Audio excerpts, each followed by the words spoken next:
बारात सजाई और चल दी। और जितने भी देवता लोग रहे वो एक टोली में हो गए, भूत प्रेत भोले बाबा की टोली। अब नांदिया पे बैठ के जैसे ही चले, आगे बढ़ के जब गए और जैसी गांव के लोगों ने सुना है कि बारात आ रही है, और जब सुनते हैं कि भाई किसी की शादी होती है, बारात देखने के लिए सब जाते हैं और सबसे पहले दूल्हा देखते हैं ना। तो भोले बाबा को जब पता चला कि गांव के लोग हमें देखने के लिए आ रहे हैं, तो भोले बाबा बीच टोली में हो गए और नांदिया की पूंछ की तरफ पैर करके बैठ गए, मुंह करके बैठ गए। और जब नांदिया की पूंछ की तरफ मुंह करके बैठ गए, साथ में भूत प्रेत रहे। बोले क्यों बाबा, जे बताइयो। वैसे तुम बड़ा सोने लग रहे थे और अब और इधर को मुंह करके बैठे गए, सीधे बैठ जाओ। भोले बाबा बोले अगर हम सीधे बैठ गए, अगर मुझे किसी ने देख लिया ना तो शादी की तो छोड़ो, कोई घर तक भी नहीं लेके जाएगा, यहीं से भगा दिए जाओगे। इसलिए अब सबसे आगे देवताओं के राजा इंद्र जा रहे थे। गांव के लोगों ने सब देवराज इंद्र को देखा, बोले बाहर महाराज हिमांचल, तुम्हारे तो भाग्य खुल गए, इतना अच्छा दूल्हा, इतना अच्छा दूल्हा तो हमने जिंदगी में आज तक नहीं देखा, आज देखा है। और जैसे ही सुना तो देवराज इंद्र कहने लगे क्षमा करना, मैं कोई दूल्हा वूल्हा नहीं हूँ, बाराती हूँ, बारात में आया हूँ। अगर दूल्हा देखना है तो पीछे चले जाओ, इतना सुंदर दूल्हा है, इतना सुंदर, अगर एक बार देख लोगे तुम्हारी नजर नहीं हिलेगी। आज तक नहीं देखा होगा तुमने। अब पीछे आए, पीछे जा रहे थे विष्णु भगवान।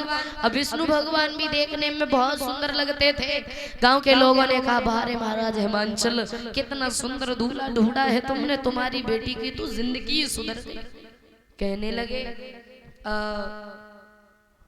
विष्णु भगवान जी सुनो, मैं बाराती नहीं हूँ, मैं दूल्हा नहीं हूँ, मैं तो बाराती हूँ, बारात में आया हूँ। और दूल्हा देखना हो तो थोड़े और पीछे चले जाओ। अब भोले बाबा ने जब सुना कि हमें सब देखने के लिए आ रहे हैं, जो भूत प्रेत आए थे ना उन्हें आगे कर दिया, खुद पीछे हो गए। अब गांव के लोग डर करके भाग गए। और जब भाग गए, इधर महाराज हिमांचल को जब पता चला कि भूत प्रेतों की बारात आई है, अरे हमने तो इतना सुंदर भोजन बनवाया, इतने सुंदर पकवान बनवाए, ये भूत प्रेत क्या जाने पकवान कैसे खाए जाते। मेरे भैया आज भोले बाबा समझ गए कि महाराज हिमांचल को अहंकार हो रहा है। भोले बाबा के साथ दो राक्षस और गए थे, शुक्र और शनिचर। और वो दोनों जैसे ही गए, भोले बाबा ने कह दिया कि तुम चिल्लाने लगो। अब दोनों बेचारे चिल्लाने लगे कि बाबा भूख लगी है, भूख लगी है। और जब चिल्लाने लगे, महाराज हिमांचल से कहा सुनो महाराज, ये दो गढ़ हमारे साथ आए, बेचारे भूखे हैं, काफी देर से चिल्ला रहे हैं। कहने लगे महाराज हिमांचल कैसी बातें कर रहे हो तुम, हमने तो बड़े सुंदर सुंदर भोजन, बड़ा सुंदर सुंदर पकवान बनवाए हैं, आओ चलो हम इन्हें खबा करके लाए। तो आज दोनों को बिठा लिया रसोई के सामने। पहले तो 4-4 पूड़ी रखी, 10-10 रखी, 20-20 रखी, फिर तो ढला के ढला पलट दिए, लेकिन उन दोनों की भूख शांत नहीं कर पाए। उठा करके रसोई में बंद कर दिया और कहने लगे जितना खाना हो उतना खा लो, तुम्हारा पेट आराम से भर जाएगा। पूरी दावत का खाना वो दोनों खा गए, लेकिन फिर भी चिल्ला रहे हैं कि बाबा भूख लगी है। देखा महाराज हिमांचल ने, पहुंच गए भोले बाबा के पास और कहने लगे सुनो बाबा, तुम्हारी महिमा तुम ही जानो। क्यों? पूरी रसोई का खाना खा गए, लेकिन दोनों का फिर भी पेट ही नहीं भर रहा है। तो आज भोले बाबा ने उन दोनों को 2.5 पत्ते तुलसी के जब खिलाए, दोनों की भूख शांत की। और इधर देखा गिरजा की सहेलियों ने, तो गिरजा के पास पहुंच गई और एक बात कही सुनो बहन, अभी भी कुछ नहीं बिगड़ गया है। क्यों? भोले बाबा देख रही हो ना, बनाया भूत लग रहा है, अभी भी शादी नहीं हुई है, मना कर दो कि मुझे शादी नहीं करनी है। गिरजा बोली पागल हो क्या?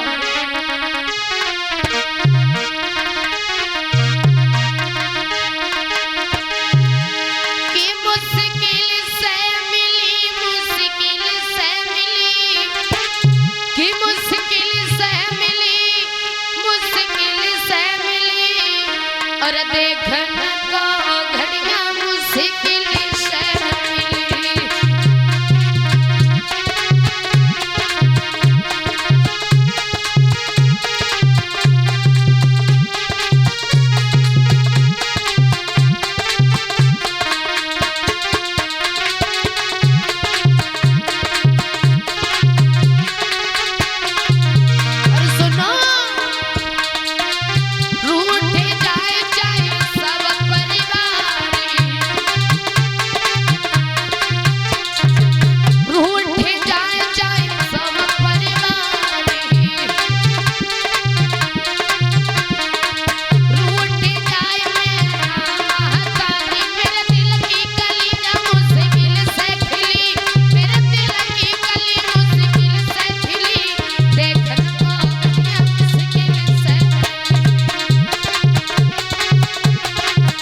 समझाया, गिरजा ने मना कर दिया।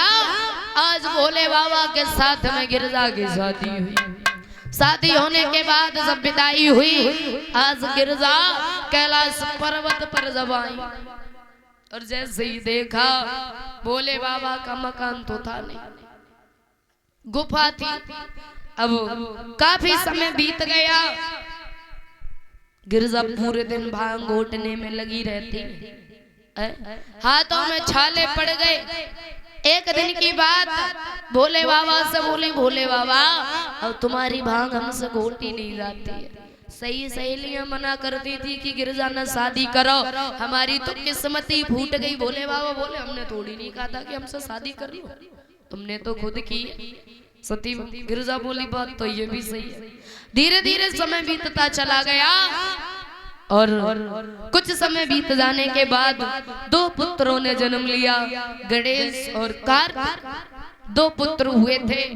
और आगे की कथा जो है देखो, बहुत कथा तो वैसे बहुत बड़ी होती है, लेकिन कथा इतनी सुनाई जाती है। अगर कथा सुनाएंगे तो कहते हैं ना कि भगवान की कथा का कोई अंत नहीं होता है। हरि अनंत हरि कथा अनंता, यानी भगवान की कथा का कोई अंत नहीं होता है। बोले भाग्य बिहारी लाल की। सभी भक्त एक प्यारा सा कीर्तन बोलेंगे